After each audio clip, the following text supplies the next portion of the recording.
Friends, நான் மஜித் பேசுகிறேன். இப்போ நம்ம பார்க்குற இந்த மொபைல் வந்து விவோவில் V25 ப்ரோன்னு சொல்லிட்டு ஒரு தரமான மொபைலு. 12 GB ரேமு, 256 GB ஸ்டோரேஜில் ஒரு செம்ம நீட் கண்டிஷனான தெளிவான மொபைல் பஸ் இது. இதோட விலை வந்து பார்த்திங்கன்னா நம்ம வந்து வெறும் 15,000 தான் தரோம். இதில் வந்து பார்த்திங்கன்னா இந்த பட்டன் மட்டும் பார்த்திங்கன்னா கொஞ்சம் டைட்டாக இருக்கும். ரொம்பலாம் இல்லை, சும்மா லைட்டாக டைட்டாக இருக்குது. இருந்தாலும் நம்ம வந்து இதில் நீங்கள் பவுச்சு போட்டிங்கன்னா அந்த அந்த ஃபீலிங் கூட இதில் தெரியாது. மற்றபடி மொபைலை பொறுத்த வரைக்கும் செம்ம கரெக்டாக, செம்ம கேமராலாம் வேறு லெவலு.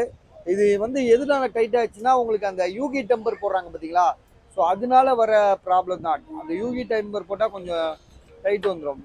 சரிங்களா, பாருங்க கேமராலாம் வேறு லெவலில் இருக்கு. பாருங்க கேமராலாம் கண்ணாடி மாதிரி இருக்குது, எந்த இஷ்யூமே கிடையாது. 15,000 ரூபாய்க்கு விவோ V25 ப்ரோ, அதுவும் 12 GB ரேம், 256 GB. ஸோ அமையாது. இந்த மாதிரி ரேட் கம்மியாக வரும்போது வாங்கிடுங்க ப்ளீஸ். பாக்ஸ்லாம் கிடையாது, ஒன்லி மொபைல் தான்.